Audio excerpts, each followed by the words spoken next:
I guess I'll just call it Max White Presents. Max White, everyone. Okay. Now we're live. We're gonna go live. Oh gosh. Okay. What? That's how you're gonna start. I don't know how to. It's your podcast. Oh gosh. This is most of my episodes have been with friends. Have just been laughing out of control. Welcome to the Max White Presents. I got a very special guest all the way from Gothenburg, Sweden. My very good friend, Evelyn Mok. How's it going, Mok? What's up? Yay. It's good, Maxwell. How are you? I'm so well. Thank you for doing this today. You just took me through what you and your co-host for your podcast do, and have like the blush going on because I didn't know you're supposed to clap twice at that song. And is that an American song for real? I think so. Yeah, We don't. So the thing is, like, when you record remotely, if you're happy and you know it, clap your hands is a great way to sync up audio and video with people remotely. And so we just did that, you and I, and you didn't know. You just clapped once, and you're supposed to do a double clap. I think I might have even had like that white guy dancing lip, like I was feeling it. I was like, wait, what? I was like, well, biting your lip and clapping once. Off like 4 beats, but then turns out I was only clapping once. My bad. I haven't seen you since you were here and you stayed here in December. Yeah, I know. Dude. Remember when it was so much fun. You stayed at my place and then you defouled it by doing improv. I did, yeah. And I bought a UCB. I bought so much UCB merch, and I hope I left something at your place from UCB. I have a video. I'll put it on here somewhere. When I walked in and I just looked over and I just saw like a UCB book and I was like, no, they invaded my house. But do you think that UCB merch will be worth money now that they're going under? Oh no, that's right, because there's a pandemic and nobody's going to watch improv now. Improv's been so hard hit. Oh dear, because they have to be more than like 6 people on stage. Oh man, they're like improv might be the super spreaders. They might be the original. When you were here, did you do improv classes or what did you do? No, I just want to watch the shows. Some people come. I didn't tell you. Yeah, no. Some people come and stay in New York and then they'll like have a secret drug problem. But you came here and you hid your improv. You fucking hid it from your buddy Max. I kid you not. I think I went to like, I was there for 2 weeks. I think I went to like 5 or 6 shows. Oh my gosh. And then I even did like a spot at UCB. Is it Franklin? No, that's in LA. No, that's LA. Yeah, you know, you did it at the Chelsea at the new one that was open for like a week. Yeah, exactly. You get fresh, right? Yes. No, it was if you build it. Okay. All right. That's a cool one. That's so weird because for those that don't know, Upright Citizens Brigade, they closed the UCB East. I actually used to run the open mic there with my friend Paul and Brandon. Oh. And it was a weird one. It was a cool open mic because they had like really good sound and like it was really fun for people to get on proper stage. But when they closed, they went out like with an email that went out on their Instagram and like no one knew. It just was like gone. But in retrospect, if they would have held out for like 6 months, they could have just blamed it on COVID like everybody else. Exactly. Yeah. Just like shut down the first week and then like just dragged it out for how many months are we in this now? Like a year? I think it's a year. And then now. be like, oh, sorry, we can't open up again because we went under. When you were here, it was improv and it was Christmas time, so it was extra sad. It was. I'll be honest with you, Max. Like I was considering going to like an improv show on New Year's Eve. Oh, instead we went to that. If you hadn't suggested us going out to a bar and then like you took us like places on New Year's Eve, so that was good. You saved me from like an improv New Year's Eve. Not on my watch, Moxie. I'm not letting you go to an improv show on New Year's Eve. But then Daniel got us into that, or he was very adamant about us going to that awful New Year's party. Do you remember that comedian? Oh, that's right. It sucked so bad. Yeah. That was really bad. It was so weird because people were doing, it was a show. And then people just hung out afterwards and like celebrated New Year's. But like the show was awful because everybody hated it. Like everybody hated it. It was like romantic couples in the front and they were like eating dinner. Yeah. And like that one dude from LA is talking about how like he wants to fuck the girl or something like insane. And then they're like, Daniel, go to a spot. Yeah, he was. What you cut out there? Booked, was he? He wasn't even booked. It was funny because he just like, oh, sorry. Are you good? Oh, they got him. Yeah, he wasn't even booked. No. Yeah, he just showed up. And the thing is, like, he just like oh, sorry. No, keep going. You're gonna have to edit this so hard. Yeah, we'll be fine. But like he did like he had like 3 great shows or something at the Cellar, and was riding high off of that. And then we come to this like really awful like New Year's Eve. I think the stand-up was free or something, or included in the meal ticket. I think it was ambushed. It was ambushed on everybody. Yeah. Nobody was enjoying it. And then they get Daniel to like just do a spot, and he bombed. Like he really bombed as expected. It was so funny. And like every comic was doing crowd work. Every single person was doing crowd work, but no one was listening to each other. So they were all just like, so what are you guys doing? They're like, we told the last 3 people this. Yeah. And they probably paid like $200 for dinner, and then they just got ambush comedy right up in their ear. Yeah. It was, I mean, and the fact that nobody read the room, like, because they were very clearly not up for talking to anybody. They didn't want comedy. They didn't want to do it was very funny. They were like a COVID crowd back then, and it was before COVID even hit here. They're all like spaced out 20 feet and just like, oh God, that's so weird. Wait, you've been in New York before that trip though, right? You've been here before? Yeah, I've been in, I think I've been there 3 times now, including the time I visited you. Like the first time was for half a day, because I went to Toronto, and then in Toronto, Chinatown, you could do like bus tours to basically New York's Chinatown. Oh, so cool. Just a bunch of Chinese people, get on a bus, and they just drive you down to New York, and they stop at every outlet mall on the way, of course, on the way there. Yeah. And then I think we stayed at like the DoubleTree in Jersey or something. And then they drove us into New York for half a day. And we did so much. We did like 30 Rock. We did Empire State Building. I think we did Central Park. And then we even took like a boat tour out to the Statue of Liberty. And so when you say we, do you mean we, the Chinese people, or you and your friends that happened to be on the bus? Oh, it wasn't even my friends. I went with my family, Max. Oh, wow. I went with my family. Because we have Chinatown buses here. It's the same one, but it's like $20. You can go to Boston or Raleigh, Durham. Like I took it once from Baltimore to here, and we stopped at a gas station, and I went in to get like a Coke. And I just was like, I should bring my bag with me. Not that they're going to steal it, but I just don't. Like the driver was smoking cigs, and he seemed like half cocked. And I was like, I think they're going to leave me. I better be careful. So like true to my like style, like if you keep eyes on the driver, you're not going to get left behind. But I seriously, I turned my back for 5 seconds, and the bus was pulling out of the parking lot, and I ran full tilt like across the road and like blocked it, like hey. And he opened the door, and he's like, "What are you doing?" And I was like, "I'm on the bus." And he's like, "Oh yeah, come on." And I was like, it was in like Dover, Delaware. I was so scared. I was like, I'm going to get left on this.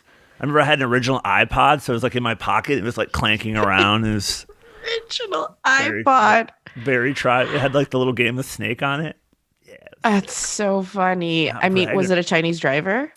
Oh, absolutely. Yeah, I was the only white person on the entire bus. Mm-hmm, yeah, for sure. Mm-hmm. Yep. He had no That's why. He had no like zero fucks. He was like, "Yeah, you caught me. Okay, good. Let's go." And I just held on to my bag the whole time and just was like, I'm not getting off again until we get to New York. And it's not even that long of a drive. That's so funny. You did that trip with your family. I've never been to New York with my family before. Is it weird? I mean, it's not fun.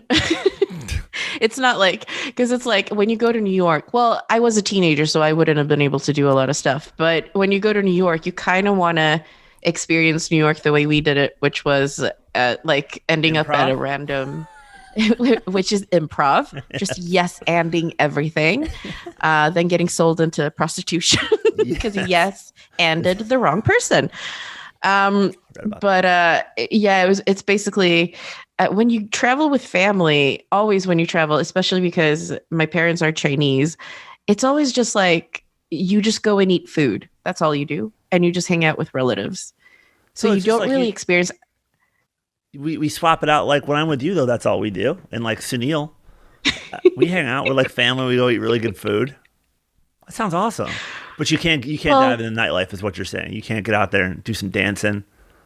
Yeah, exactly. You can't get out there and meet people. And you can, I mean, we do that, but then we also kind of experience the city, don't we? We just walk around and stuff. Usually with my parents, it's like, oh, that's a Chinese restaurant. Let's go in there. That's like when they visited me in London, because I live in London usually. We went to Chinatown every day for a week. Wow. I'm not kidding you. And I'm like, I don't feel comfortable being the stereotype, but it's their trip. So I have to accommodate. I just found out. Did you ever go to Flushing, Chinatown here? Oh, you went with your cousin, didn't you? I did. That's the largest Chinatown in America. Is it really? I just found that out like last night. I wasn't doing research or anything. It was just on the show. I swear. They're like, it was that YouTube channel where the white kid speaks Mandarin. Have you seen that? Oh, that guy. Yeah. Yeah, where he keeps hearing people talk shit about him in Mandarin, and then he breaks out the Mandarin, and all the Chinese people are really shocked. Yeah, and it's not embarrassed, but really shocked. Yeah, they're like, "Well, it's about time you speak it." Yeah, it's amazing. Yeah, exactly. Well, and like he's really clickbaity, which I mean, it's YouTube, I get it, but like it's interesting. The titles make people seem a lot more racist than they actually are. They're not, It's like it's not like the people aren't like, "Oh my God, you speak Mandarin." They're like, "Oh, that's cool. What do you want? 2 of these or 3?" Like, it's very odd. I mean, I don't know. He's hitting that reverse racism crowd. Oh, totally. Yeah, it would be funny if he just goes straight from there to a MAGA rally. He's an insurrectionist. Tough on China. Oh my God. Wait, your dad is Hong Kongese. Your mother is Chinese Indian. Yes, she's from a central. She's actually from where COVID's from. Wait, where COVID was first discovered. She's from the province that Wuhan is in. Yeah. But her town is called like Tianmen, and she during the 1920s, her grandparents migrated from there to India. To like India. Make money. Yeah. To make money. And then wait. Yeah. So what year that was post purge? That was post Mao or during? That was pre-Mao. Oh. So that like in the 1920s? Oh, in the 1920s. Okay, like economic reasons. Mm-hmm. Wait, so yeah. Then why? Because you were born in Sweden. I met you in London, and you have an American accent. Mm-hmm. What happened? What'd they do to you? Because I'm such a cool person. No, my accent, I stole it off TV because basically a latchkey kid. So I just watched a bunch of TV. And then my parents came to Sweden because things weren't great in Hong Kong or India at that time. Yeah. And they weren't, my dad he dropped out of school. So he didn't have an education, and then he went and he studied to be a cook. And so he worked in like one of those Hong Kong barbecue shops where you learn how to make like crispy belly pork and roast duck and stuff. And then he had an uncle who was a sailor, and that uncle just loved Sweden when he came here.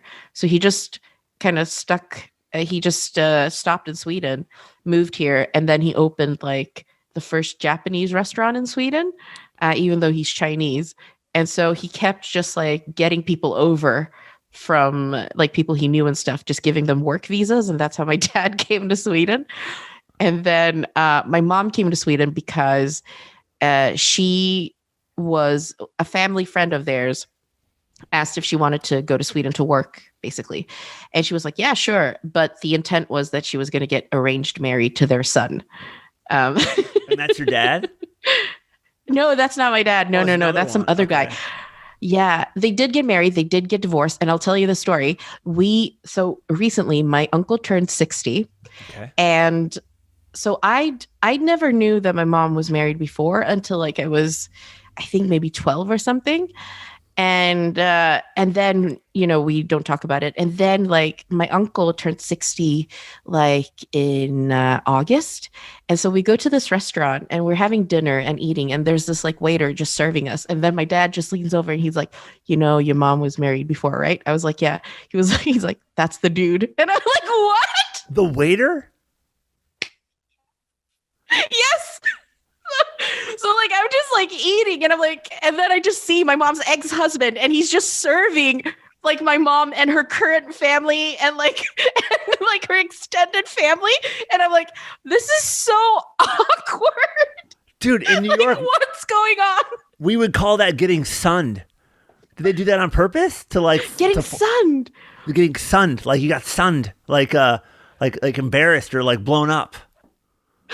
Did they do that on purpose to make fun of the guy?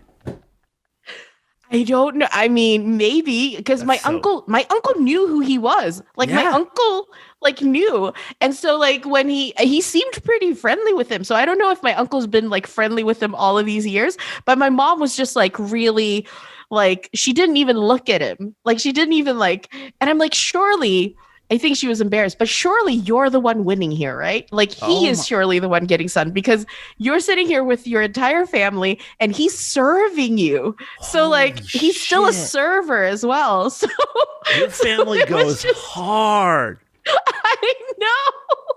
Wait, can I ask, do you know how much they tipped?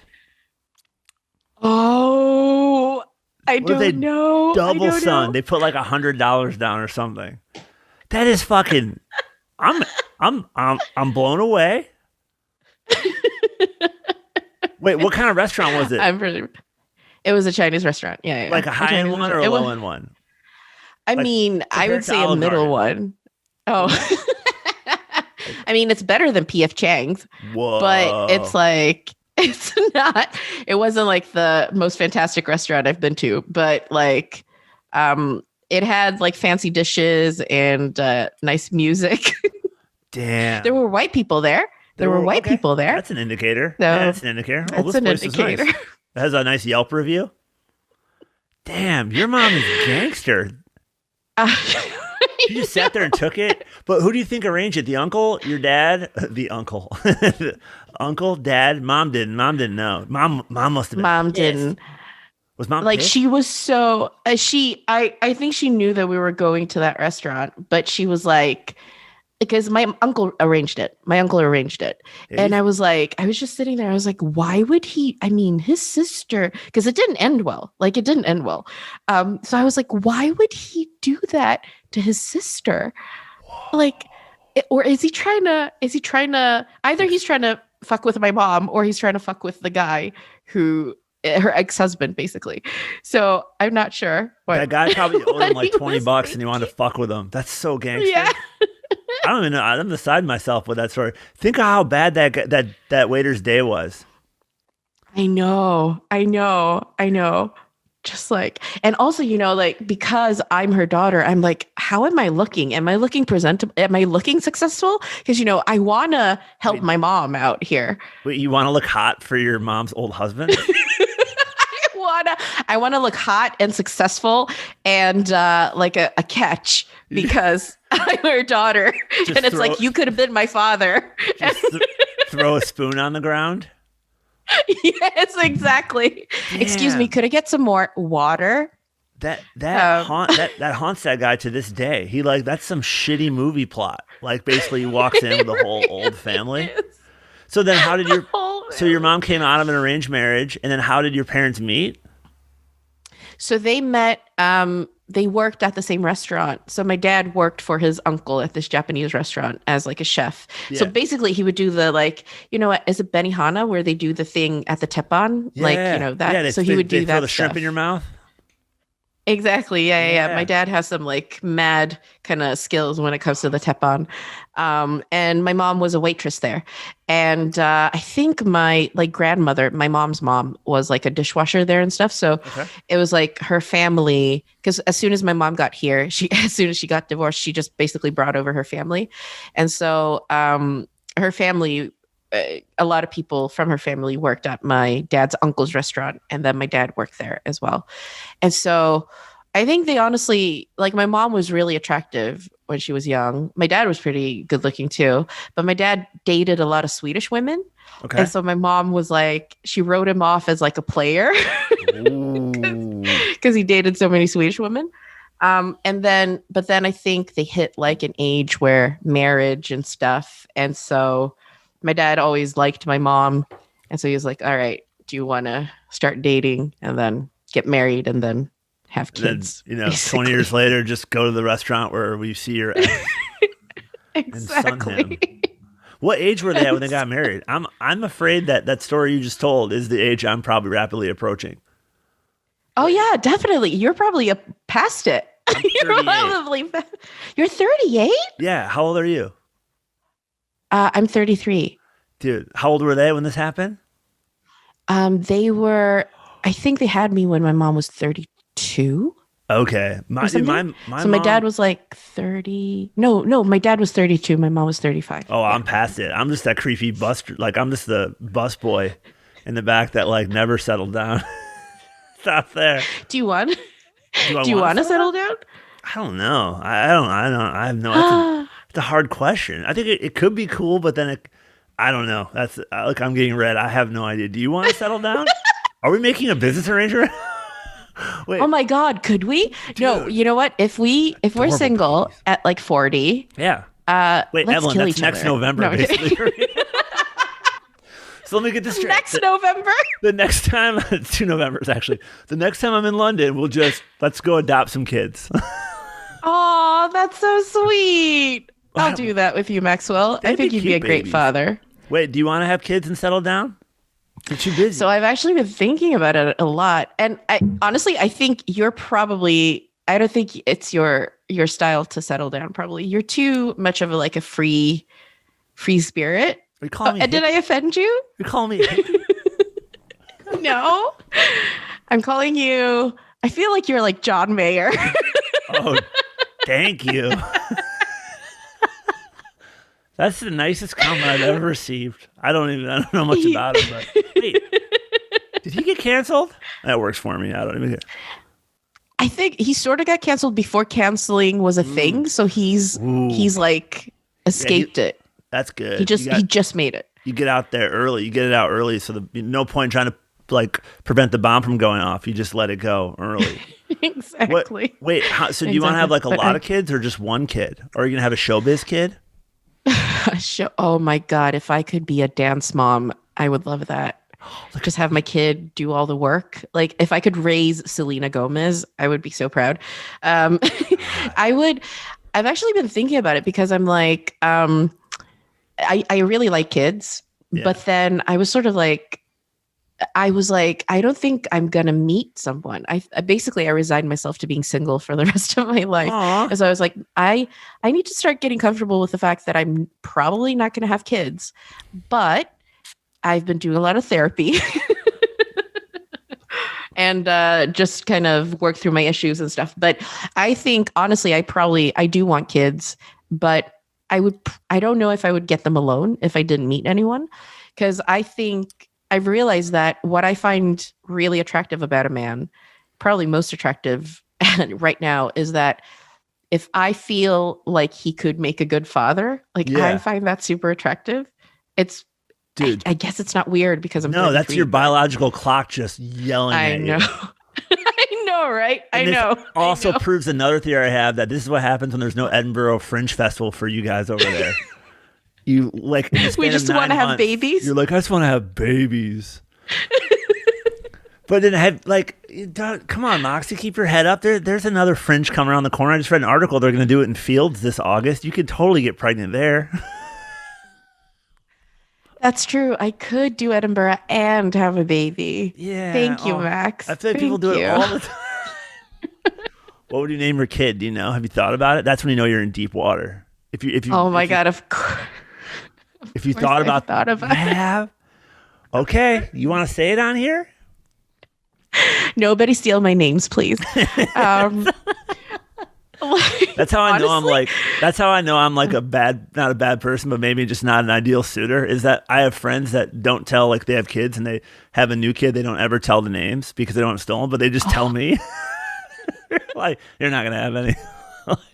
And I love kids, but I'm just saying, like, they're like, yeah, you're not gonna. What are you gonna use it for? Well, that's so funny because like I've listened to Oprah, and she talked to she talked to Elizabeth Gilbert, who's like the Eat, Pray, Love lady, and Love that movie. basically she was being very reductive about this, but I think she has a point where she's like, I believe there are 3 types of women in the world, like women who are sure they're going to be mothers and they really want to be mothers. And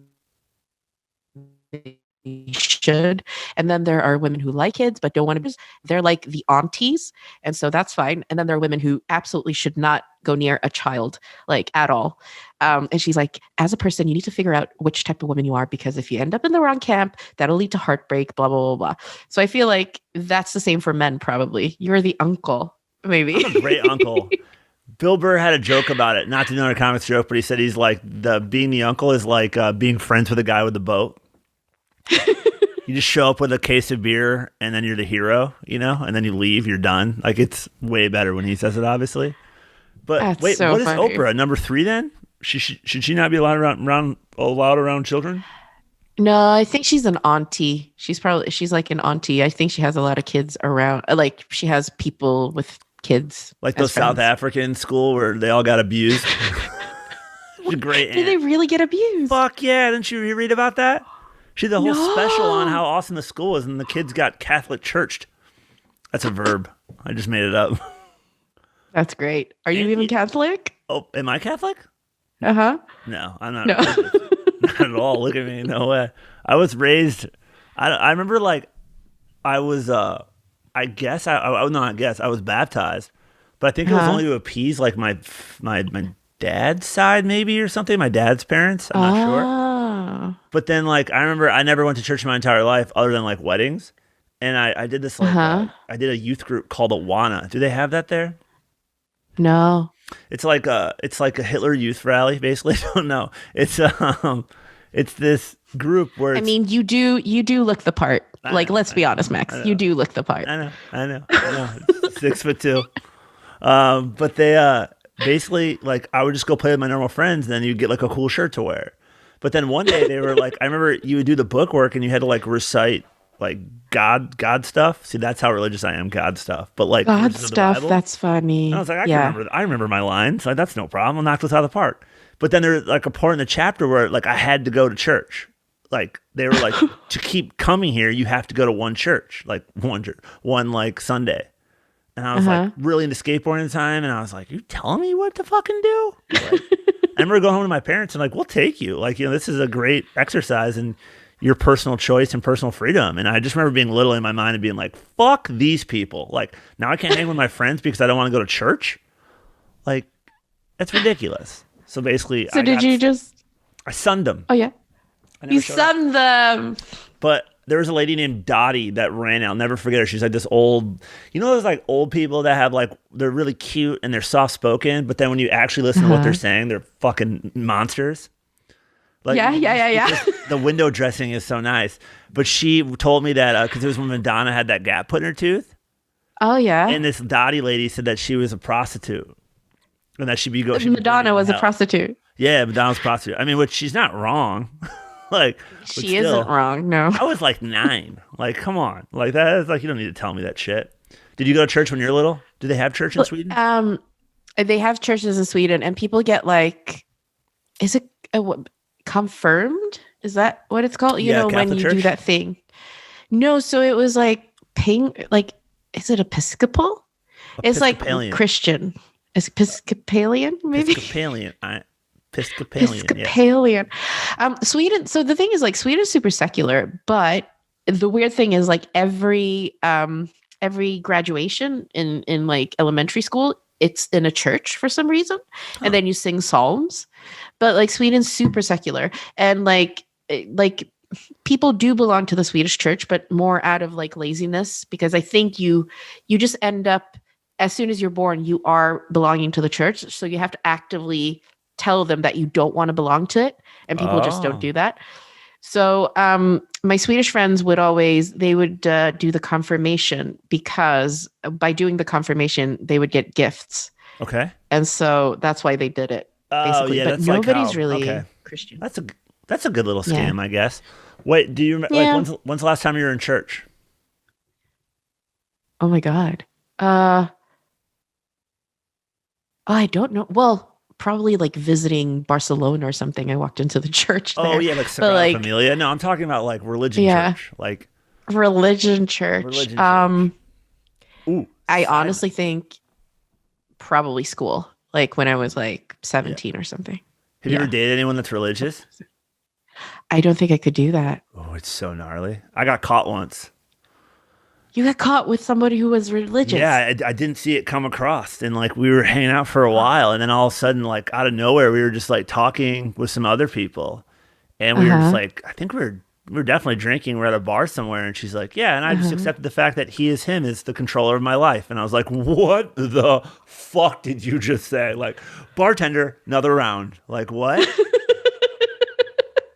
But Max, like, that's not even like, hey, I'm Christian, you know, I wear a cross. It's like, that's like a huge statement. That's like the, I could be in a cult if I could be in a cult. In my mind, I was like, oh, I guess the last time was the last time we're ever going to have sex. Like, I'm out. I'm done. Like, it's so crazy. And she spoke it like a UCB reading lines. Like, she was just like, and he who is him funny. is our God commander. It was so weird. That's they're so out there. Funny. And also in college, I dated a Jehovah's Witness once. And I went to meet her parents. How was that? Dude, do you know they believe that only 144,000 people are in heaven and that's it? Wow. Which begs the question. Why that specific? I don't know. It's in their book. It's like some book that Michael Jackson wrote or something. He's Jehovah's Witness and from Gary, Indiana. But they, and they were like so hell bent on it. And I was like, doesn't that mean it's filled? Like, but then apparently you can die there, and it just sounds weird. I don't know. Have you dated anyone that's religious? I've not dated anyone who's religious. I think I've not even been friends with anyone who's religious. I've got some friends that I grew up with that I try to smile and nod. It's so tough. But wouldn't it be nice sometimes? I said that on stage once, just like out of frustration of bombing or something. I was like, it'd be so nice to be religious because you could just stop thinking, you know? You could just stop thinking. Like you just give it up to the Almighty. You're like, I mean, it's like, I think I don't mind people who are spiritual. I kind of enjoy that. Like people who believe in ghosts and stuff. I think that's really fun and exciting. It's cute. Because it's like, ooh, are they here? Are they not? Oh, who moved that chair? But like, because it's like, if you believe in like ghosts and stuff, you don't necessarily resign your whole like life compass to a ghost. Yeah. But you do to God. Thinking. Yeah. Yeah. Yeah. It's insane. But it must be so nice. It's almost like, it must be like being a Trump supporter. Like, dude, so the day Biden got elected, or they called the election in New York, it was like the National Day of Ignorance. Like, it was, dude, it was so much fun, Evelyn. Like, no one wore masks, hugging. I saw friends I haven't seen in 8 months. I mean, it was, people had pots and pans they were banging, acting a fool. We had like our friends had a fire down here in the park that's just right here in McGraw, the one that you saw. It was insane, like a fucking dance party. And it was so hypocritical and irresponsible, but it felt so good. Like it was amazing. I know like the next week I got COVID tested like twice. And I was telling the girl in there, like the nurse or the tester, whatever you call it. And she's like, so have any contact? I'm like, yes. It was amazing. It was so bad. It was like unprotected sex in college. I was like, felt so good. Like just to blow all that steam off. That's what it must be like to be religious. It has just like. That must be, It's that euphoric feeling of like hugging people you kind of know. And you're just like, oh. Were you in Sweden when they called our election? I was. Yeah. I was actively, I mean, that week I was just on CNN 24/7 and just like watching, and like I have a crush on John King now. Okay. He's the best. I like that. Wait, Sean King or John King? Oh, John King. I mean, sure, why not Sean King? Hell yeah. Why not? So but yeah, it was really exciting. So Sorry, what happened? It was so weird. I just remember I was in my room and I kept hearing like honking and like people yelling, and I was like, oh, what the fuck's this? And I like leaned out of my window and they were like, I was like, oh, it must be like a BLM protest. Like, cool. But it's like Saturday at like noon, you know? I was like, oh, it must be another protest coming through. And then all of a sudden, fucking my phone just started blowing up, and it was like they called it. And I walked outside, and my deli guy was smoking a blunt. And he was, oh, you've eaten there, Aaron. He was like, man, he's like, it's going to be a good day today. And he had like all of his kids downstairs, like getting all the beer upstairs. Like it was so much fun. Oh, no. Wait, did you freeze up a little bit? That's so funny. It's like, yeah, freezed up a little, but I'm back. I mean, that the fact that it was such a like, I think it was such a like breath of like a release of breath, but also the fact that it's so funny that you guys are, it is basically you're like, oh, thank you, Biden's gonna fix everything, and you know, I mean, maybe. But I don't know, bro. I mean, he's gonna be better. He's gonna be better, of course. You're out of the kind of like unpredictable narcissist tweet storm that's been going on for the past 4 years. But dude, I don't know if this metric is true, but they said the second they banned his Twitter within like a week of measuring this metric, they said that misinformation online was down 74%. I don't know how they measure that. But just in my sphere, and like I'm guilty because on my Facebook feed I have like, you know, a lot of comedians, a lot of people I meet doing shows, but then a lot of people from where I'm from, and there's in that group there are racists in there. There are Trump supporters, without a doubt. A lot of like Trump will always be president stuff too, and it was weird to see how that like it just shut down. Like there was no more. Wow. You know, particularly post insurrection, like it was just. People realize that it's almost like if you let a crazy person in your life and you just get used to that like 2 a.m. frantic phone call or knocking on your door or weird stuff, and then they're just out of your life, like they die, they're gone, they're just not died, there. Yeah, it was so weird. Yeah. Like, did they? What was it like in Sweden when these people stormed our capital? Was there any like? I'm curious about that. I mean, for us, or for me personally, I was like, this is great television. I had such a blast, and I did like one Instagram story about it, and I got people who were upset by me posting about it, and I was like, oh, okay, yeah, it's sensitive. But of course, I mean, we all like being not from America, like what you guys have done for the past 4 years, and then also now with the COVID and everything, it's just like, I mean, it's better than RuPaul's Drag Race. It's like the drama is like, it's amazing, but then it's like you're like, this is happening in real life. Yeah, it's insane, dude. We're like it's crazy. Kim Kardashian of countries. like there's like a gnarly sex tape from a few years ago, but then like we're like trying to be like a pillar of morality, but then you're like, yo, I can still see you take a load to the face with like one Google search. But we're like, no, don't even think about that. We're like the best. It was so weird. And then like it's so weird. Oh, Kim and Kanye are getting divorced. They are getting divorced. I mean, he's legit like just crazy, right? Yeah, or is it? Hasn't he always been? I just don't know why people fucking care. I love his music, but dude, that guy's, I don't care if he talks ever again in public. Exactly. I mean, if he keeps making good music, that's fine. Yeah, that's he's really mentally ill. Can you imagine if Salvador Dali had an Instagram, how quick that dude would get his flag pulled? Dude used to walk his aardvark in Paris. Like, you know, he would sell out theaters to watch him paint, and he would just sit there for an hour and a half and then make one stroke with a brush and then close the curtains and collect all the money. Are you serious? Dead serious. Yeah, it's so amazing. There's photos of it. That's so funny. That's what Kanye is now, but dude, that guy could give a fuck less what that dude thinks about anything. Yeah. I mean, the thing is, like, somebody told me, Sunil, actually, our mutual friend, said that he's basically manic depressive, and he's in a manic period, and he's just not taking meds. And I get that it must be so tough to go through life like that with a person like that. But honestly, Kim, don't pretend you're married for love. Like, you married for publicity, and you did a good job. I mean, obviously you don't care about his mental health or anything. Like that family just ruins men. Dude, they just fucking pull his meds away when they need press, and then they let him ramp up.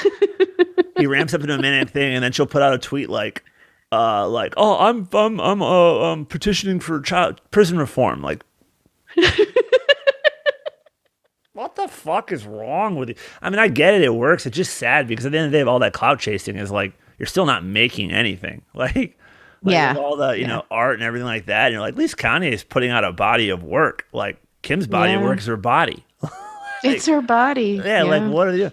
But it's an interesting point though. You see what that family could do, like just from an outsider perspective of how gnarly it must be. I feel like they have family meetings and like, okay, what did you do for the family this week?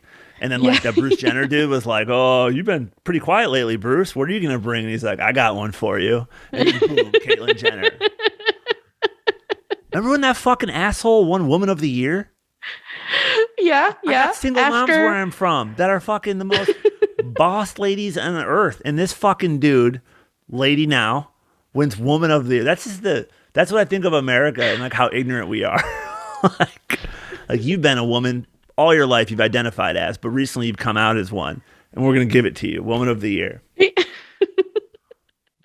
But didn't Caitlyn Jenner also just hit somebody with her car? Yeah. Like killed somebody. Right before that? Yeah. Yeah. She killed somebody. Yeah, so let's remove the brave stuff of that. Let's just talk about Woman of the Year killed somebody? Like you can't You can't find one other person that's that's like that hasn't killed somebody. And as you say, has been a woman for their whole life. Yeah. That's very funny, Max. It's very America. It's very ridiculous. I never talk about topical stuff, but now I've been really intrigued by it, mostly because I have a lot of free time now that we don't have shows. And now I'm interested in like this is like the zeitgeist. Like the state of the art is these like Kim and Kanye articles and things like that. Ooh, who's she gonna date next, Evelyn? I hope she dates John Mayer. I know it's the second time I mentioned John Mayer, but I think John Mayer would be, because he's really smart. And I honestly think he would be so good at manipulating the PR machine around Kim Kardashian. I forgot you have a thing for John Mayer. Oh, I have such a thing for John Mayer. I remember that. Yeah. Were you in London when you were telling me about some like deep space blogs? Do you ever go on the deep web for like John Mayer? So I went on the thing. Oh gosh, like I don't know if this is gossip or it probably is gossip, but the most deepest I ever went, like I found some kind of like celebrity gossip site that was like an anonymous person posting all of these kind of things about celebrities. And then they posted something about John Mayer. Like basically he just, before, I think it was like during his like second, third album tours, he basically just whips out his dick in after parties for women.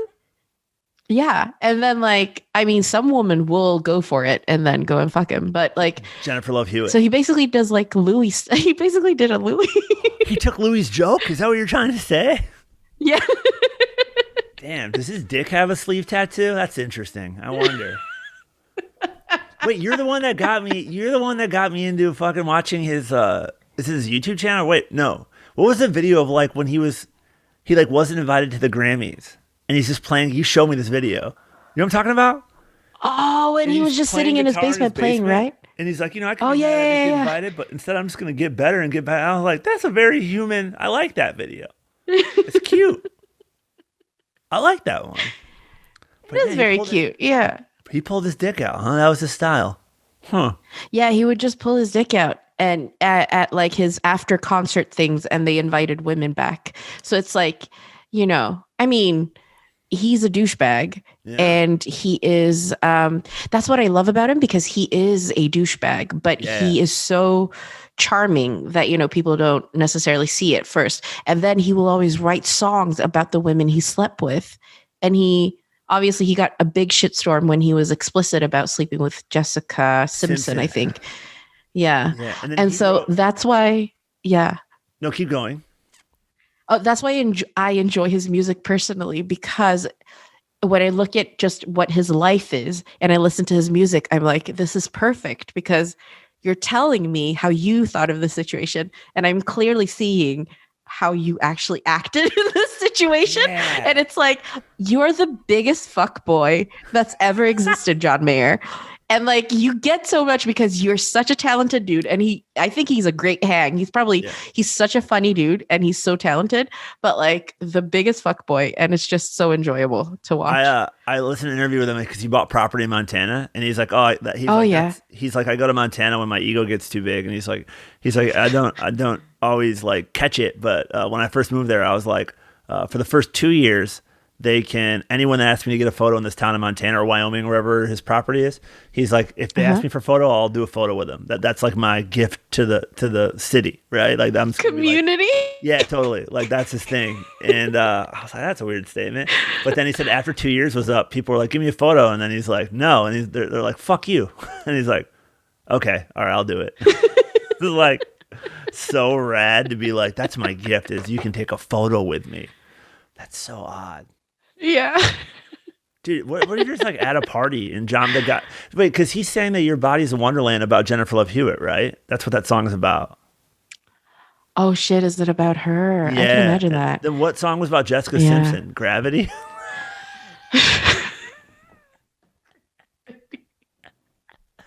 Yo, she is not a catch. God. I mean, yeah. Have you he did a song about Jennifer Aniston, which I think is he went through he had Jennifer Aniston. Friends. Yeah, he dated Jennifer Aniston, and he fucked boy her around too. Whoa. Yeah. Oh yeah. That's true. Yeah. Jennifer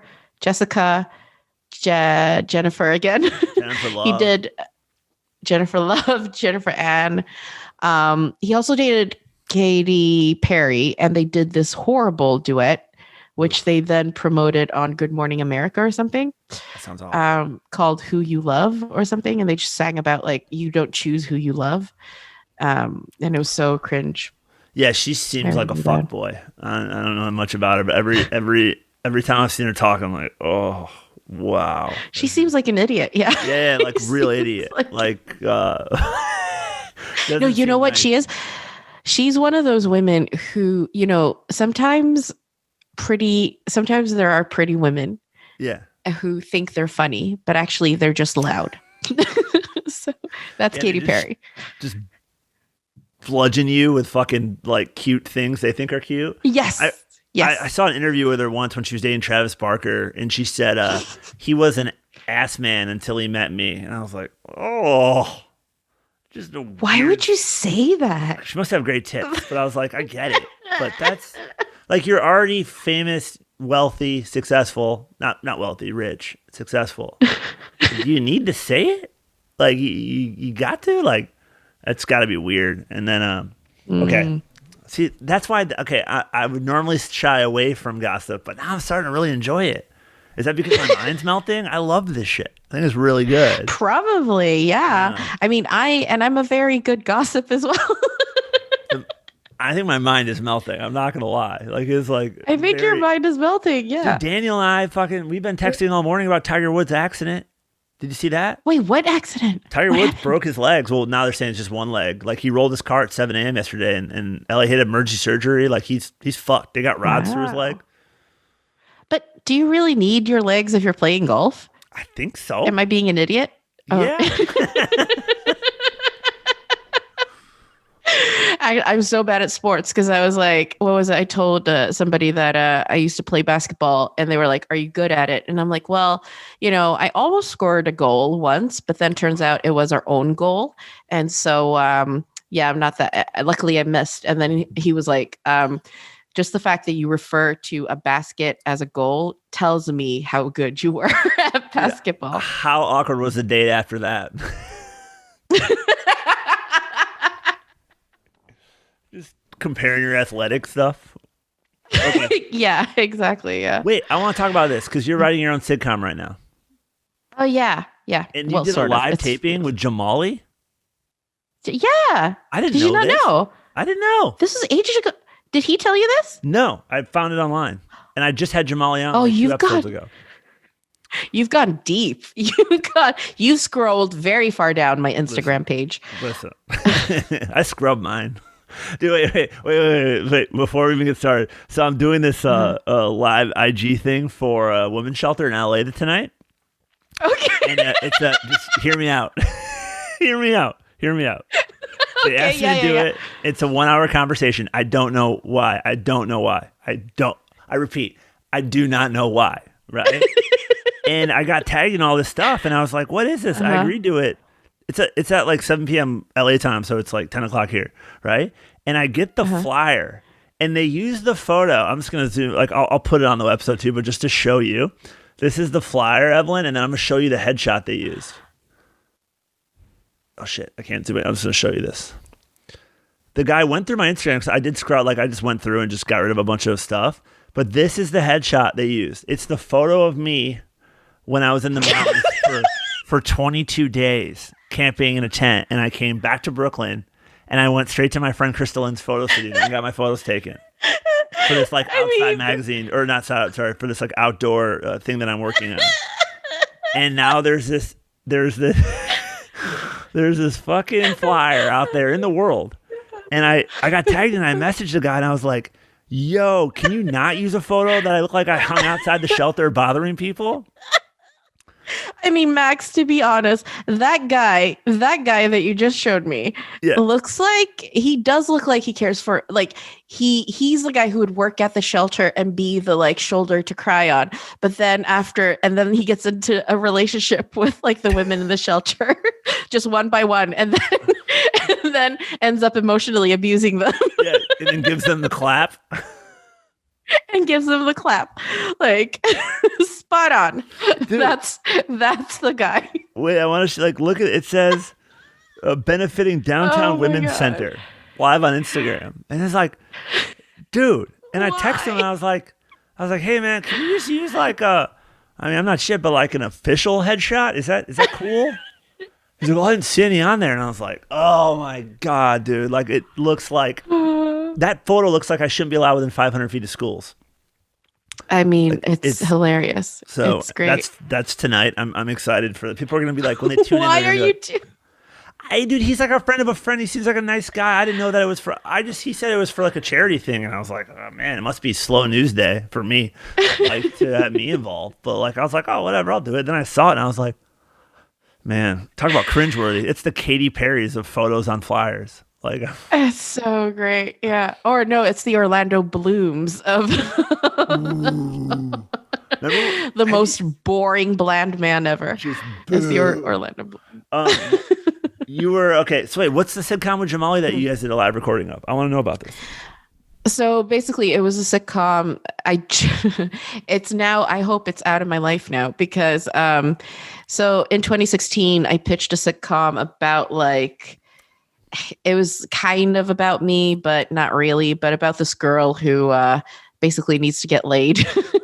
And so I wrote a bunch of characters for it. And she's like a PhD student. She focuses on her work and she doesn't have a private life. And so it was also going to be about being Asian. So I wrote like a character. Do you know Bobby Mayer? John Mayer's brother? Did you ever meet Bobby? No. Yes, exactly. John Mayer's brother. I don't know. No. Bobby Mayer is a Canadian comedian who is the best. And I wrote him in as my adopted brother. So he's adopted into a Chinese family. And then wrote like a best friend character and a bunch of stuff. And then Jamali, I wrote as the potential boyfriend of the best friend character. Okay. Basically, he's just playing himself. And we had like a live read through of the show and then the production company invited like channels and stuff to come and watch it. And we had a really good reception for it. Like people were really enjoying it. And honestly, Jamali and Bobby were probably the stars of the show because Jamali has like one scene and when it's his turn, he comes in and everybody's just pissing their pants. Like he was so funny without even trying to be funny. Yeah. He was just being Jamali. And I was like, yeah, of course. Like Jamali's Jamali. Okay. That was the thing. And then that happened in like 2017. And then it's just taken ages to develop it. And now finally because we've sent it into Channel 4, which is a channel in the UK, and just kind of had a back and forth with them and just sent it to different producers because people keep leaving. But now we sent it in before Christmas, got feedback, rewrote it, and then now sent it in again. And it's being pitched for what they call a comedy for blap, which is basically like a webisode. That's what Daniel did, the comedy blaps, right? Exactly. Yeah. What is a blap? That's the dumbest name I've ever heard in my life. What is a blap? It's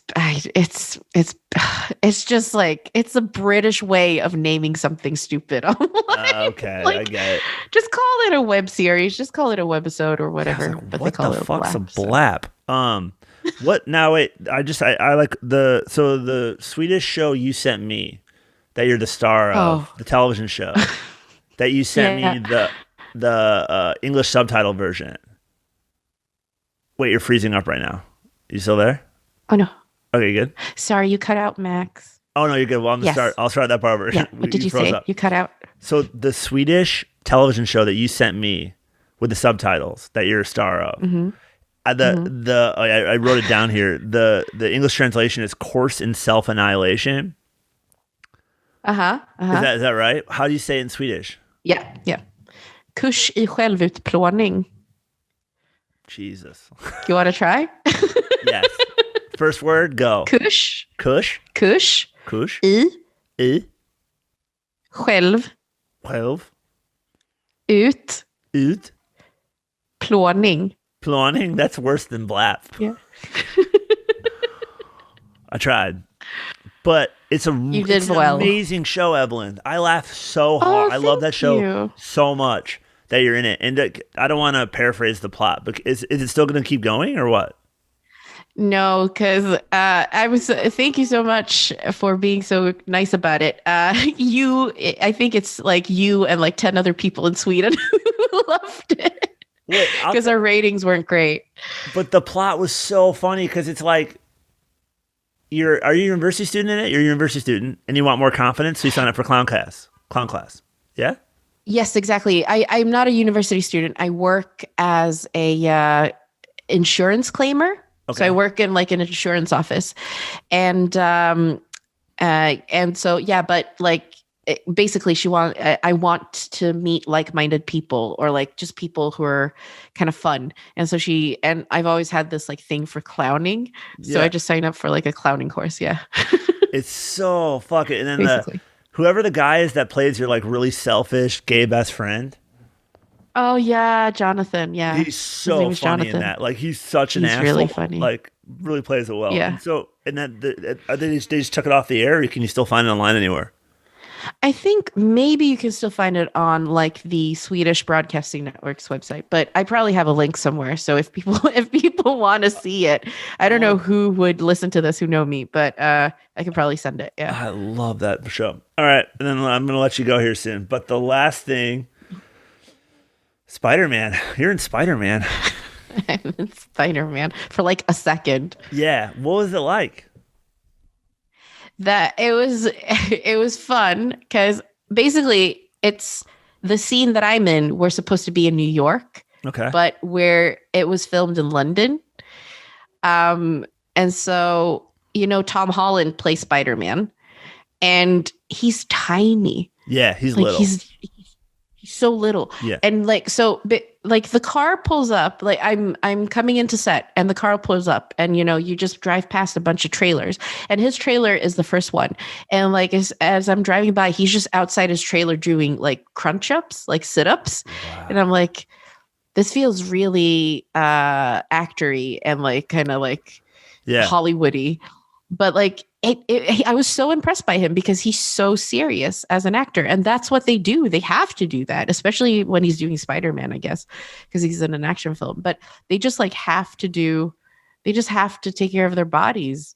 Like that type of discipline that he has. So when I first moved to New York, my day job, I was helping my friends out on fashion sets, like for high-end like fashion stuff. So, and we shot like a GQ issue. And Tom Holland, it was all the up and comers like Tom Holland, Timothy Chalamet, everybody. So we were with them for like 3 days, and that kid was so nice because they had to They wanted to cut his hair for a shot, but they were already filming Spiderman, the second one or something, or another thing.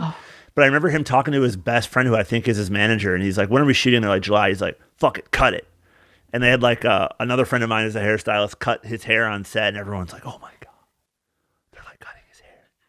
Like, he's just so on the fly, but he was really professional, like really nice. Yeah. Like, I had to like dump cold water on him, and it was cold out, like for the shot for like GQ or something. Maybe it was like Vanity Fair or whatever it was.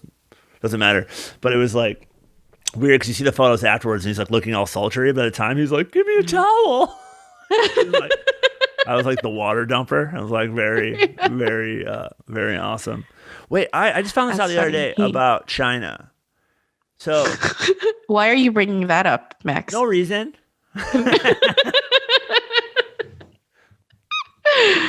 It's not all about you, Evelyn. What do you want to tell me about China, Max? What do you want to tell me about China? Go ahead. I hear it's an amazing civilization. No, it was what I heard. So they filmed. Are they like the main money in London for like show business in the UK and Europe now? Are they the main investors? Oh, like the new money? Because it's happening here in Hollywood. Not here now. I'm not in Hollywood. I'm in New York. But I just was in LA and I met with some friends. Yeah. COVID conscious. But they work in the film industry. And they're saying that the new guard is Chinese money coming in. Now, you just happen to be Chinese. But more specifically, you work in the Hollywood of Europe and UK. So have you had any experience with that at all? I mean, if that's true, I don't understand why I'm not more successful than I am. Why aren't they just commissioning everything I'm throwing out? I have not heard that, but I mean, that is amazing because if they're starting to influence, so this is what I feel, because I've gotten into Korean culture a lot and Asian culture a lot over the past few years. And I feel like Korean culture, because of Netflix and like K-pop and stuff, it's really becoming mainstream. Totally. Like that is really infiltrating the mainstream, just entertainment and content and stuff. And I feel like in a few years, it's not going to be like a thing to be like, oh, I just watched this Korean show and it's really good. And like collaborations between America and Korea, because I think that's starting to happen. Yeah. And China, I know, is following suit. I mean, they've always made their own shows, but I think they're following suit with Korea, as in trying to create some kind of like Chinese wave that, where their shows also get exported as much as Korean shows and enjoyed by people globally. It feels like that's sort of happening with Chinese content. But if they're the financiers and already financing things in the West, I don't know how that's going to, I mean, because there's already change examples things? of China's no longer allowed to be the enemy in those major blockbusters. They've redrafted scripts. I don't have the note on me, but it's a huge blockbuster just came out. But they wrote it to be Chinese be the enemy, and they rewrote it for North Korea. Mm-hmm. And it's been happening. And you can't mention, like, you're not allowed to say it. And like Transformers took place in China for no reason, apparently. Really? I just started reading about this. Yeah, in terms of, it's not even in the plot. It wasn't even China, actually. It was Detroit, but they built it to look like old Hong Kong. Oh, yeah. Yeah, so okay. It just, so I was curious because it's happening over here, and I wonder if it's happening in the UK and Europe yet. I don't think it is because, I don't think it is yet. When you get your Chinese sitcom from all this new money, can I be the lovable idiot white guy in your show? Oh my God, yes, you can be, do you want to be my second adopted cousin? That would be so fun. I don't know. Wait, you saw my acting range. We did that cigarette commercial for Sunil, which I never saw because it's geo-banned in the US. What does it say? Does it say like Death to USA in it? Oh, yeah, it does. Yeah. It says America created tobacco and tobacco is bad.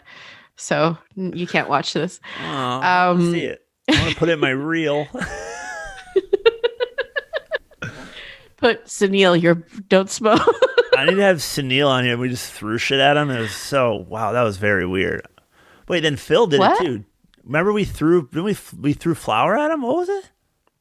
We threw we throw flour? Fire We extinguisher. sprayed him. We sprayed him with a fire extinguisher, and it just went everywhere, and it was so stupid. Yeah. And he just took it because he was getting paid. Though. He was pissed the rest of the day. He was so pissed. He was so pissed. I just don't understand how Sunil did that, because it's like against all of his like what he stands for, I feel like, as a person, and how much crap he'll take. And I want to show you this thing that I made for Sunil today. Ooh, Sunil Patel. I'm going to have him on for sure. I miss him so much. You need to. I feel like he didn't respond to it appropriately. wait, I know I can screenshot it. Well, I'm gonna cut that out and send it to him. That's so cute. Wait, I'll send it to you. Move to your right so I can read the bottom of it. Move to your right. Oh, there's no to my right. Okay, Wait, Indian here. comedian. Oh, that's so funny. That's really good. I like it a lot. I miss Sunil. I miss all. When are you gonna go back to the UK? Are you going to, or are you gonna stay in Sweden? He did not respond to it appropriately. Sorry. Are you gonna go back to the UK, or do you want to stay in What Sweden? did you say? Can you hear me? Oh, I would like to go back to the UK as soon as it opens up. But I will say I just got an apartment in Sweden and I am loving it. Is that your own spot? Yeah. Dude. I could give you a tour. Maybe after. I don't know. Should I give you a tour now? Okay. I can see all the dead hookers in the corner. I know how dark you go. Or even worse, improv books. Probably a big my UCB. Improv books. Big Amy Poehler. Where is my improv book? Oh God. Do you know that I know Greg Poehler? No. I know Greg Poehler. Is that her older brother or younger brother? Does it matter? Younger brother. Is he an improver? Younger brother. Is that the word? I don't think he is, but he got a show here in Sweden because he's Amy Poehler's brother. I'm on that ticket. That's cool. Yeah. So weird. He's nice though. He's super nice. He's a nice guy. I was watching a documentary. No, it wasn't. I was watching a podcast. It wasn't a documentary, but they were talking about like American comics. That's how fucked up my reality is right now. I was watching a podcast, and it was Dave Attell talking about when comics used to go to Europe. That meant they're done. It's like the worst. Oh. But Tom Rhodes kind of reinvented it, and that was kind of the business model that I didn't know, because I didn't know Tom Rhodes was when I first started gigging in Europe when I met all of you guys. But it was very weird to be like that. So much of my life, working wise, was touring in Europe and coming to see you guys and sleeping on your couch. But I don't know when it's going to reopen, especially America, because we're fucking idiots. We deserve it. But you guys are like vaccinating people at such a speed. Like, I know, but like, are we? Because then like some people aren't getting their second shots, and like Trump's probably going to win in 2024. Like, and he'll probably is he going to front? I think he is. Can he? So, oh, sorry. No, I just think he is. Sadly enough, I mean, I would be. It wouldn't surprise me if he did. See how my eyes go to a faraway part when I think about it? I'm like, it wouldn't surprise me if he did. I mean, it's weird because he was already president. Yeah. How can he run again? You're allowed 2 terms. And this would be the first time generally anybody would be, they'd have pride and dignity and be like, oh, I lost, so I'm done now. That's the state of affairs. Uh-huh. But, it's also like, he said a lot of firsts, like wouldn't do the correspondence center because he doesn't like being made fun of. Didn't concede the election. Wasn't even there for like Biden when he like changed keys to the House. Actually, like fucked him over and sent home the Butler staff early, so Biden and his wife had to wait outside. Like, he's a real bitch. Like next level. Yeah. I think that's what happens though when you have people that have never been punched in the face. Like Trump has never been in a fight. I guarantee it. Do you think he's not? No way. Well, possibly not. Yeah. His dad was probably like just tell him like what lawyer to call if he does get an altercation. That's true. That's true. I'm forgetting something. I mean, I just remembered something. Rice to meet you. Your guys' podcast with the extremely racist name. Not racist when we do it. It's not meant to be said out a white mouth, Max. Shut your goddamn white mouth. You've done enough talking, white man. Let me speak. What about Rice to meet you? What would you like to know? I just saw some of your press said that you're the Amy Schumer of Sweden, and that was a very Amy Schumer moment. Oh, was it? Shut up. Shut up. Funny.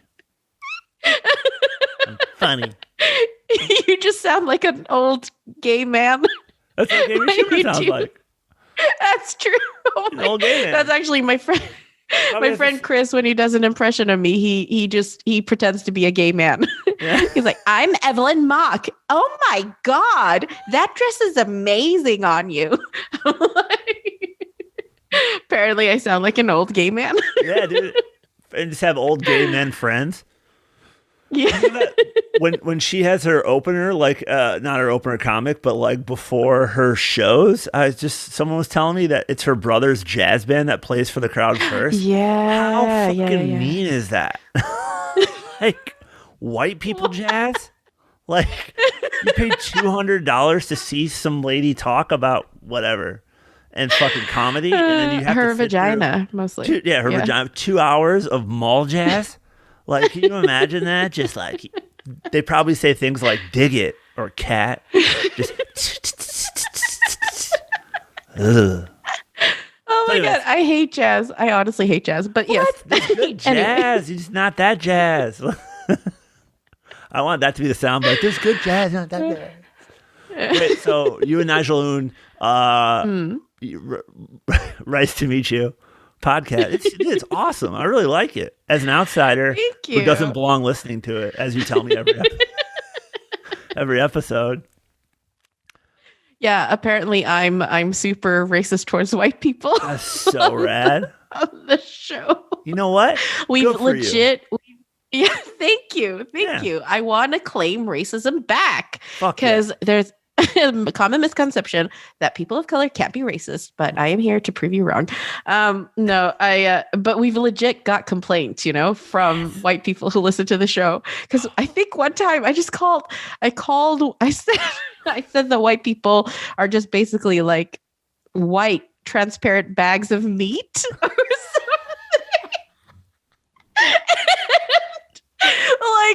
And I had so many people just write me and be like, that is horribly offensive. How could you say that?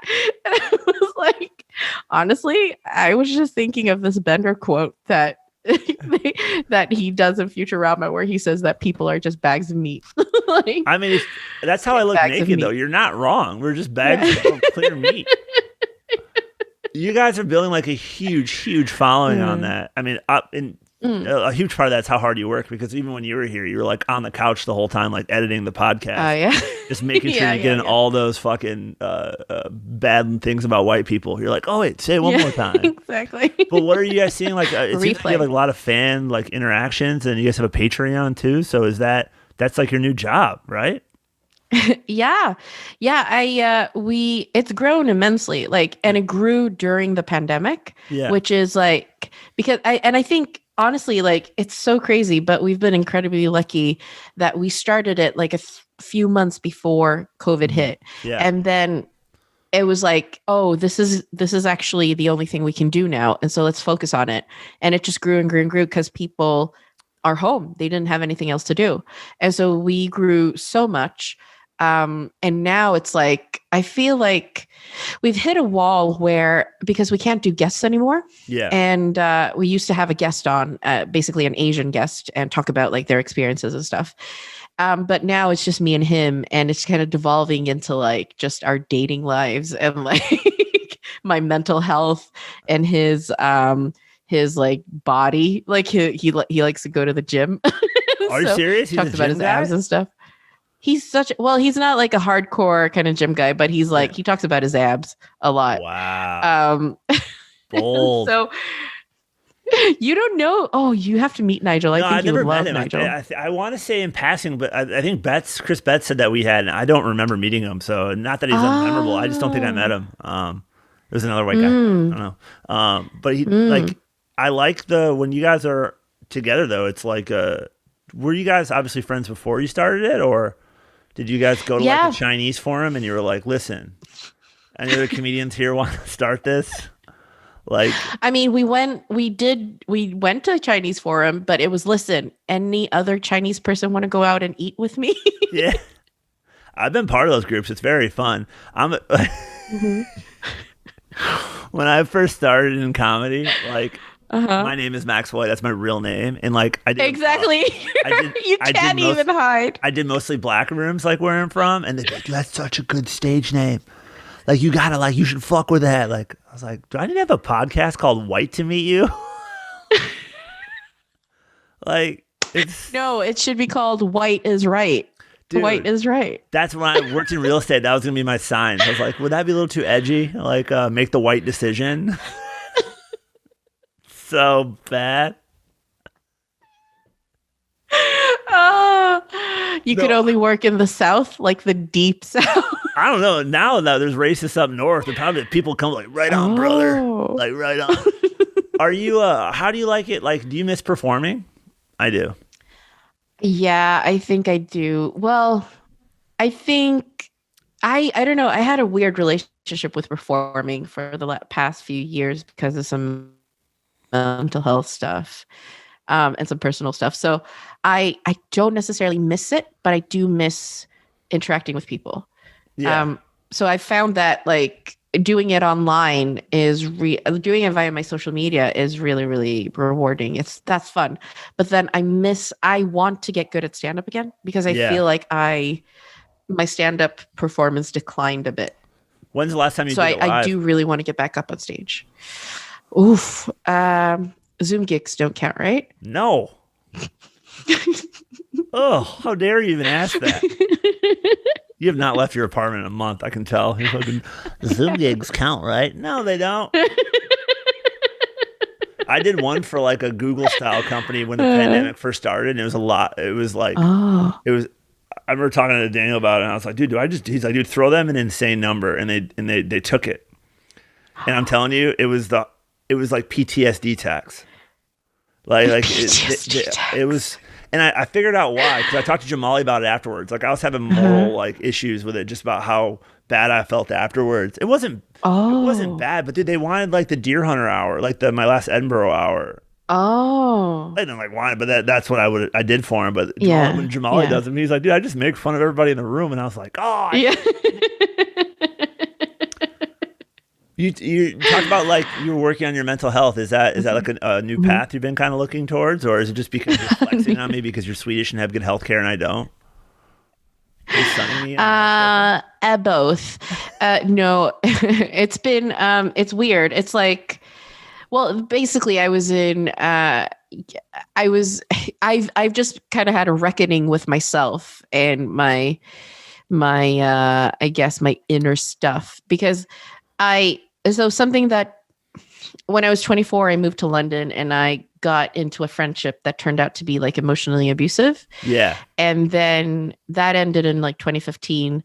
And ever since then, I did not know what I had been through. I didn't know that I was like, that happened. Mm-hmm. And then I just been trying to it just felt like drowning basically. And just trying to stay above water. And then last year, I think starting the podcast and doing Race to Meet You. And also because through the podcast, I've had to sort of face my own internalized, I guess, shame about being Asian and kind of conquering that. And then can you break that down a little bit more? Because as the majority stakeholder in this world, I don't. What are you saying in terms of the shame of being Asian? I'm asking honestly. So yeah, because I was like, is Max making fun of me now? Is he? No. So basically, when you grow up in, and that's also something that I feel as like a POC or like as a person of color, as like somebody who is a minority and growing up in like the West in a predominantly white country like Sweden, and also Sweden being a country that hasn't necessarily faced their own kind of institutionalized racism and discrimination. You grew up with, when I grew up here, I felt like I wasn't part of Sweden. I felt very othered. And also just geographically, Sweden's really segregated. And I grew up in I grew up in a part of my hometown, which is which is just like immigrants. Only immigrants live there. And it's something like, I think that's kind of the thing in Europe, like in France as well, like all of the immigrant population, usually they're in the suburbs because that's where they started to build housing to accommodate like the influx of refugees and immigrants coming. But that led to like natural segregation. So I always felt like I never really connected with Swedish culture and stuff like that. And also, like, there was no representation around. And there was a lot of like racism against Chinese people isn't really considered racism. It's just considered kind of like jokes. Or, you know, like if you make a Chinese joke, people don't necessarily think that that's racist. And so in Sweden, especially, there was a lot of that just from other people and then in media and stuff. And so growing up as a Chinese person, I felt ashamed of being Chinese. And then that's that you internalize that. And I also felt ashamed of my parents. I didn't necessarily want to be associated with Chinese culture. I just wanted to be white, or I wanted to be Western, basically. And so when you grew up with that, but it's like such a big part of you, because literally I can't escape the fact that I am Chinese. I look Chinese.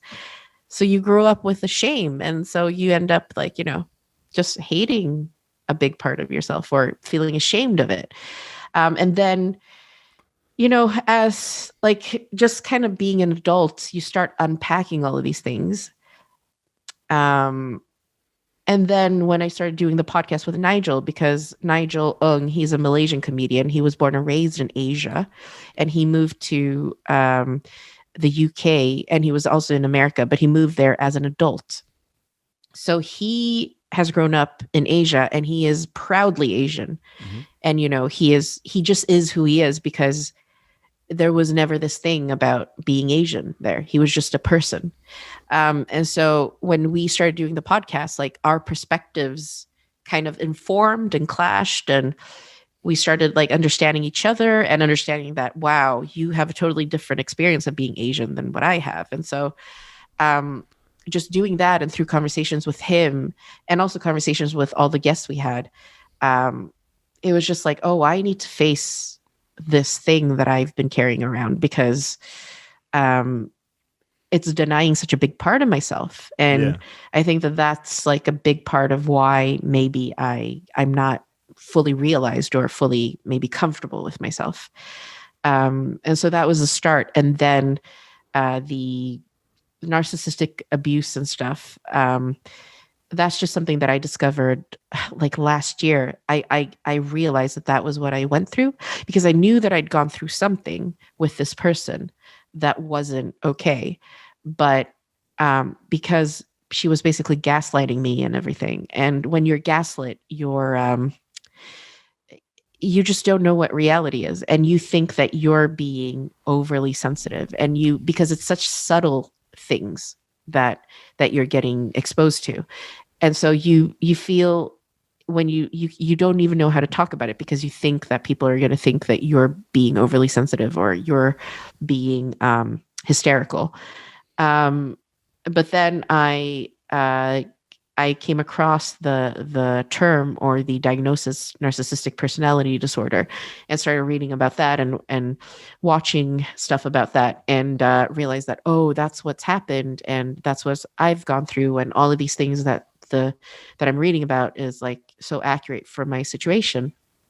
And so just getting the vocabulary and finally contextualizing what I went through meant that I could finally kind of move on from it and start to heal, Maxwell. So in therapy? No, keep going. Sorry. Oh, no. Then I just realized as well, I'm like, oh, I think I'm this receptive to it because I have it in my family. Basically, I have it in my extended family, and it's very common. So yeah. Therapy that you're finding, is it giving you tools to deal with these, like coping skills?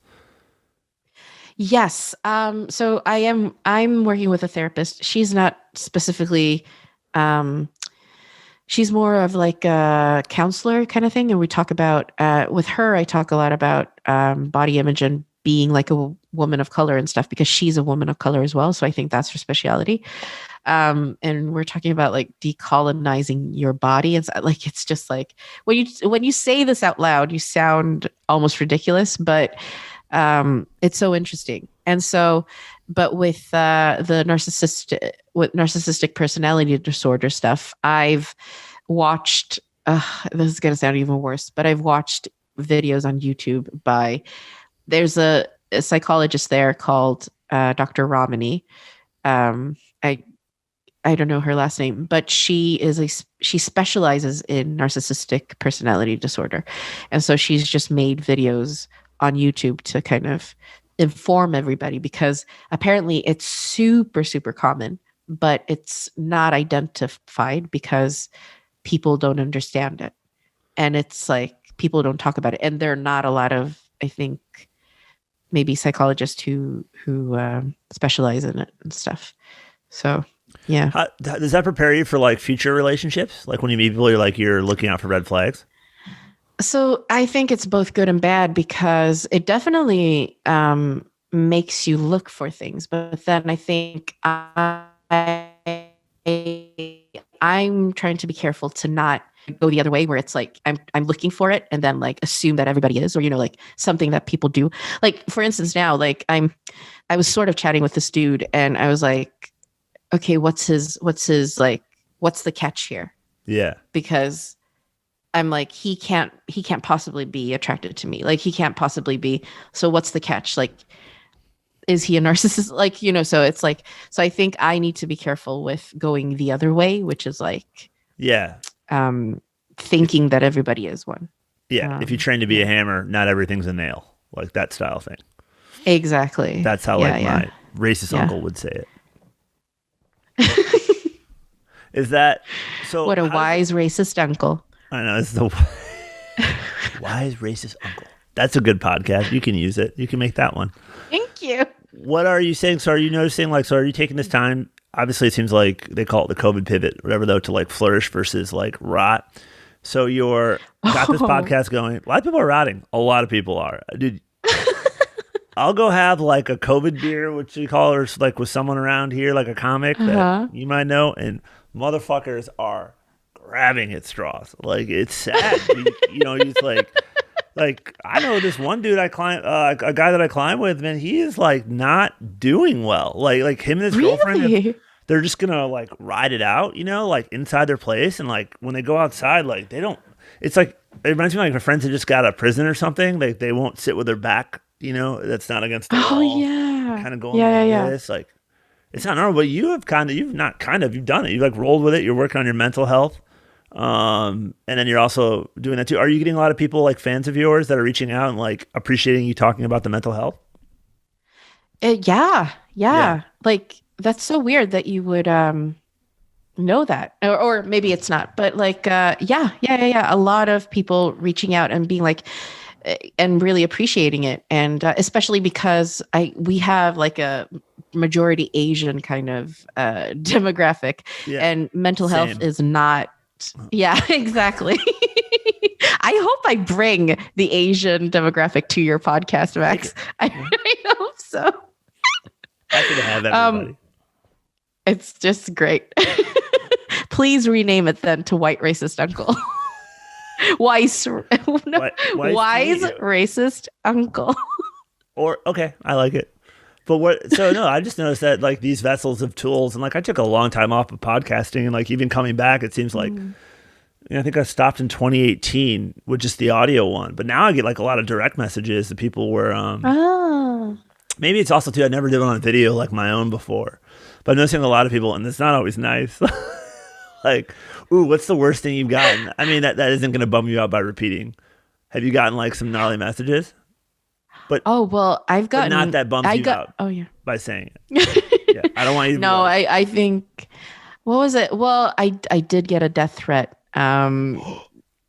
Because, and that's related to it. That's more related to like Nigel and something that he went through publicly. So we're not going to touch that. Okay. But I've gotten, I got like a guy who sent me emails. I've gotten a few actually that sent me emails where they either like criticize my looks or they criticize, this guy specifically criticized that I say like too often. And so I was like, okay. And then I just kind of responded some kind of like funny message to him. But it's so interesting with that because it's like Nigel, if you look at him, he keeps getting like DM slides. Like he gets like young women who thinks he's hot, who want to bang him. And I keep getting like men who either also suffer from depression or just want to punch a girl. Or want to punch a girl, or want to punch a girl with words. And so it's like, it's just such a staggering difference in the type of like messages we get. It's so interesting. That sucks. Nothing smart to say about it, but you want some sweet dick in your DM, and instead you're getting people just like, yeah, like this. Let me read you this poem I wrote. It's like, show me that hog instead. That's what you want. Too strong? Is that too strong? What are you doing immediately next? You're not working on a sitcom anymore, or I read about the Me and You production company. Is that old? Well, they are. I'm still working with them, and they're the ones that I pitched the Blap with. But I also have just gotten commissioned for another treatment. So I'm trying to finish that off, and then me and my agent are talking about possibilities and stuff. I have an agent in Sweden now, and so we're talking about stuff like that. So it's like a lot of Sweden's still going. So acting stuff in Sweden. Yeah. Oh, you guys are doing acting? Yeah. Just doing some acting, possibly. We got Tom Cruise going to Portugal. Yeah. I think that's about it. Or Italy. Was he in Italy? Did you see that? No. Yeah, he leaked that video of him going off on his staff because they weren't. You have to have heard that. No. I'll text it to you. No. He goes off. It's funny because people are like, dude, he goes off and it's like a leaked audio, and he's like, I'm on the phone with insurance companies every fucking morning trying to save your job. But then someone made a point. They're like, damn, normally when stuff leaks, you say at least one thing wrong, but everything he says is like 100% right and virtuous. So he probably staged it. He is a good actor. But he is a very good actor. Yeah. Great actor. What's COVID like in Sweden? We'll get out of here soon. I know you got shit to do. Let me just, I actually don't, but let me just plug in my power cord. Okay. It's getting there. I hope it's long enough.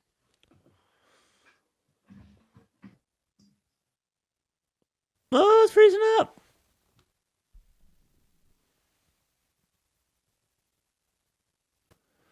We had technical difficulties, and apparently the internet in Sweden isn't that good right now. We're going to end it right there. Evelyn, thank you so much for doing the episode. I'm going to put a link to all of her things right there. Please support her and everything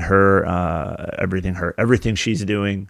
Check out Rice to Meet You Pod, and then at Evelyn Mok on Instagram and Twitter and everything. And I'll put more info on there. Thanks so much for listening, and really appreciate you guys. Have a good day. I guess I'll just call it Max White Presents. Max White